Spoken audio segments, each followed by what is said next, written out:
Peuple de Dieu, Shalom, que l'Éternel Dieu des armées, le Père de notre Seigneur Jésus-Christ, vous bénisse au nom de Jésus. Nous venons encore dans vos maisons, mais par cet instrument que Dieu a mis à notre disposition, et il est passé entre les mains de notre Père qui a disposé pour que nous entrons là où vous êtes, dans vos maisons. Cet instrument qui est Golgotha TV, c'est un instrument d'évangélisation.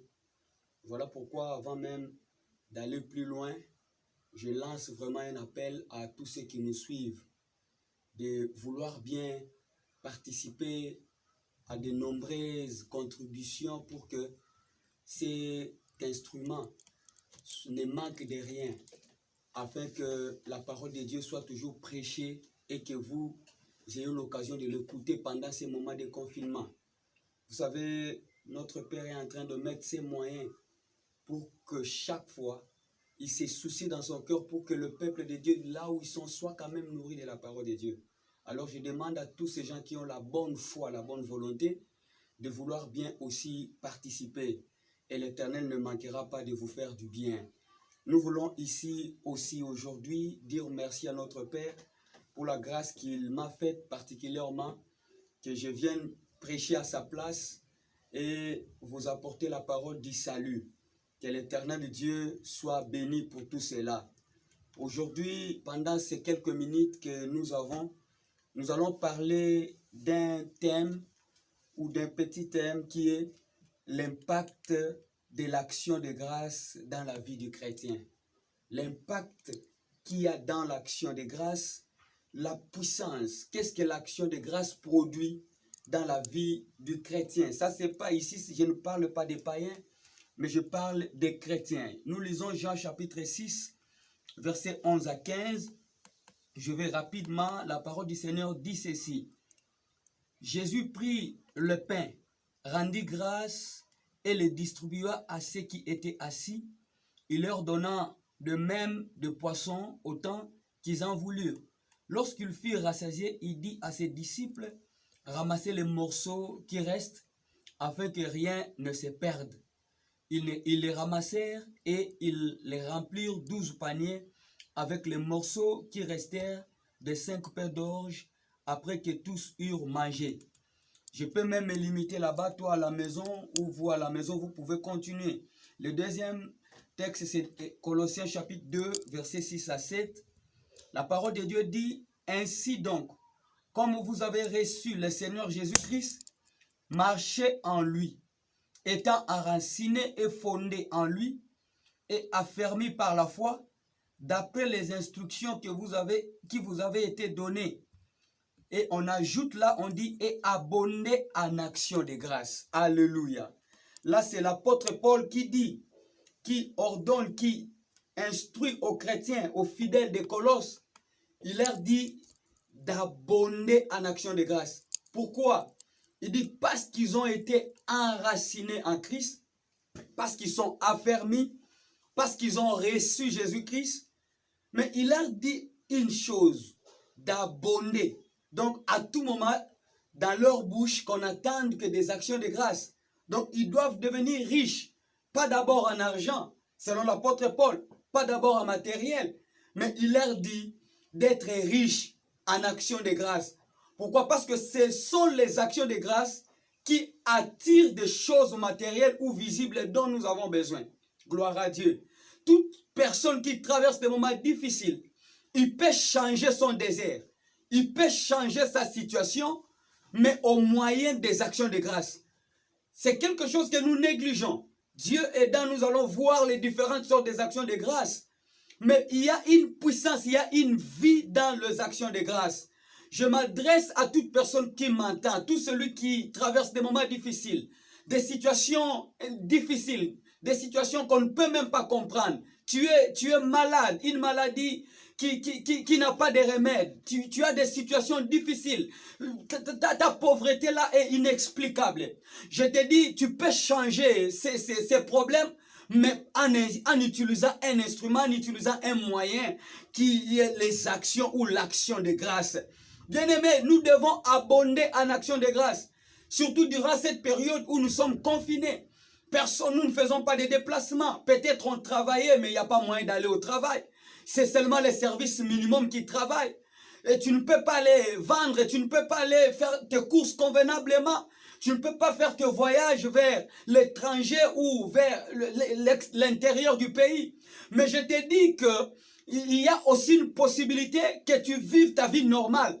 J'aime l'apôtre Paul qui dit, mon juste vivra par la foi. Ça, c'est Dieu qui dit, mon juste vivra par la foi. Donc, un chrétien véritable, lui ne dépend pas de ce qu'il voit.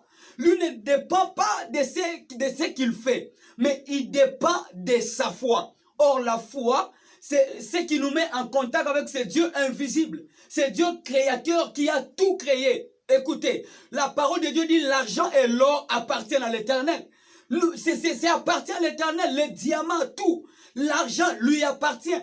Rien ne manque à l'Éternel pour qu'il te fasse parvenir. C'est ce Dieu-là qui a nourri les enfants d'Israël dans le désert.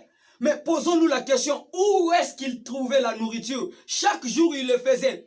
Parce qu'il voulait seulement montrer aux hommes que le vrai monde, le monde de solutions, le monde des résultats, c'est son monde à lui. Là où il est, il ne manque de rien. C'est ce Dieu-là qui a donné à Abraham le bélier sur la montagne. Or, vous savez que jamais les béliers n'habitent sur la montagne. Ils habitent jamais sur les hauteurs. Ils habitent sur les plaines. Mais où est-ce que Dieu a trouvé ces béliers? Il voulait seulement montrer à Abraham que c'est lui le créateur, que c'est lui qui a toutes choses. Et c'est ce Dieu qui a donné, qui a mangé, qui a donné à Élie la nourriture.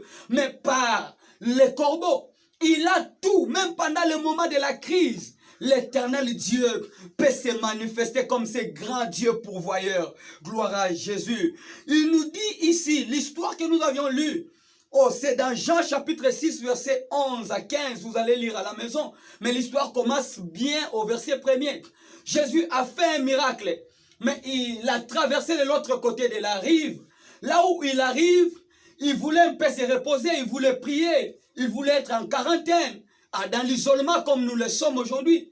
Mais parce qu'il était venu pour chercher et sauver les brebis égarées de la maison de Dieu ou d'Israël. La Bible dit qu'il lève les yeux, il voit une foule immense, une grande foule qui venait. Mais qui venait pourquoi? Pour écouter sa parole. C'est ce que j'aime. Donc la foule n'allait pas d'abord pour expérimenter le miracle. La foule ne suivait pas Jésus. Je ne sais pas pourquoi, mais pour écouter la parole. Dans la parole, ils voyaient leur vie être transformée. Il y a une puissance de Dieu qui se manifeste dans la parole. La parole de Dieu a créé toutes choses. La parole de Dieu peut redresser celui qui est courbé. La parole de Dieu peut purifier le lépreux, peut purifier le pécheur. Dans la parole, il y a une sémence de vie. Jésus a dit que ma parole ou la parole que je vous ai annoncée, en elle il y a l'esprit et en elle il y a la vie. Donc nous chrétiens, nous devons dépendre de la parole. Nous devons écouter la parole plus que toute autre chose. Parce que c'est dans la parole que Dieu peut façonner, que Dieu peut changer l'histoire de quelqu'un. Et surtout de toi qui as l'occasion de m'écouter maintenant. Bien-aimé, quand Jésus voit la foule qui venait entendre la parole, Jésus pose directement la question à ses disciples. Il leur dit, comment donneront la nourriture à ces gens? Que nous n'avons rien à leur donner. Mais qu'est-ce que nous allons faire? Merci parce qu'il ne posait pas la question parce qu'il était en difficulté. Mais la Bible dit qu'il a posé la question pour les éprouver. Donc il avait déjà la solution avant même de leur poser ses problèmes. Écoutez, s'il y a quelqu'un qui a la solution avant ton problème, c'est Jésus. La solution ou les solutions de Jésus précèdent toujours nos problèmes. Quand tu es là où tu es dans des problèmes, tu te poses des questions. Mais sache une chose, Jésus-Christ a la solution à tout problème et aussi à ton problème. Quand il leur pose la question, les disciples ne savaient quoi répondre. Ils disaient, mais nous n'avons même pas de moyens, même s'ils avaient donné l'argent. Oh bien-aimé, cet argent-là n'allait pas suffire. Même si, mais ça allait aussi être difficile d'aller en ville, acheter des aliments et de vivre et venir. Mais même s'ils achetaient, Il devrait préparer. Vous voyez qu'il y avait toujours des problèmes sur problèmes. Mettre le feu, préparer, chercher de l'eau. Ils n'avaient même pas de casseroles. Mais Jésus, en posant cette question, il savait et il voulait se révéler comme le pain de vie ou la nourriture spéciale. Le Dieu qui a donné la nourriture au désert à son peuple. Oh, gloire à Jésus-Christ. Aujourd'hui aussi, même dans ton problème, dans ta situation, il a toujours la solution. Il n'a pas changé. La parole dit qu'il est le même hier, aujourd'hui et éternellement. Quand ce peuple arrive, Jésus leur dit de leur faire asseoir. Mais avant ça, un des disciples dit, il y a un jeune homme ici qui a 5 pains et 2 poissons. Oh, gloire à Dieu. Mais Jésus profite de cette occasion-là. Il dit qu'il vienne donner. Quand on a donné ces 5 pains et ces 2 poissons, Jésus-Christ a trouvé un tremplin pour produire des miracles. Il dit de leur faire asseoir. On les a fait asseoir. Et la première chose au verset 11, la Bible dit que Jésus rendit grâce au Seigneur. Donc quand il a rendu grâce, il n'y avait que 5 pains et il n'y avait que 2 poissons. Mais après avoir rendu grâce, il donne à ses disciples le même 5 pains et les 2 poissons. Pendant qu'ils distribuaient, ils se sont rendus compte que le pain et le poisson ne terminaient pas. Et le peuple mangeait. Ils ont mangé jusqu'à être rassasiés. À la fin, Jésus dit, ramassez le morceau, le pain qui est tombé et gardez cela. Oh, gloire à Dieu. Vous voyez ce que l'action de grâce a produit. Dans l'action de grâce, il y a une puissance. Donc, celui qui rend grâce à Dieu reconnaît. L'action de grâce est une reconnaissance. Il reconnaît qu'il y a un Dieu souverain. Il reconnaît qu'il y a un Dieu puissant. Il reconnaît qu'il y a un Dieu pourvoyeur. Il reconnaissait que Dieu paie tout. Écoutez-moi bien aimé. L'action de grâce peut changer. Peut te faire passer du minimum au maximum. Oh, que Dieu de grâce se manifeste encore dans ta vie. L'action de grâce va changer ta vie. Même si tu es malade, commence à rendre grâce à Dieu. Dis seulement par tes maîtrisures, je suis guéri. Même si tu es dans des problèmes, dis Seigneur, je sais que l'Éternel est mon berger, je ne manquerai de rien. Même si ta situation est difficile, ta maladie est difficile, commence à rendre grâce à Dieu.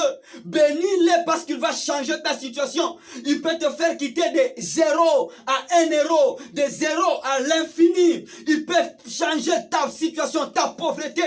Entre, dis à Jésus qu'il s'est fait pauvre pour m'enrichir. Donc, on n'a pas besoin de voir pour bénir Dieu. Même si nous n'avons pas, nous pouvons commencer à bénir afin que les choses nous arrivent. L'Éternel Dieu doit vous visiter au moyen des actions de grâce. Que l'Éternel te bénisse, que l'Éternel te fasse grâce. Oh, que l'Éternel Dieu t'assiste.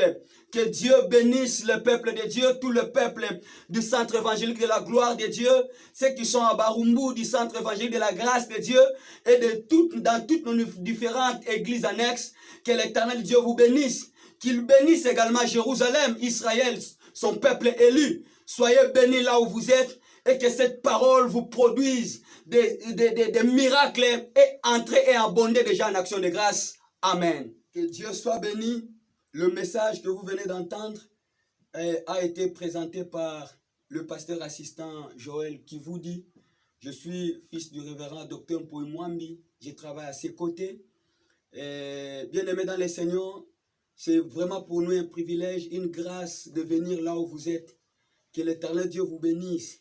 Mais il y a un numéro qui passe là au bas de l'écran. Même vous qui m'entendez en audio, vous pouvez prendre ce numéro. C'est le numéro 081 51 99 289.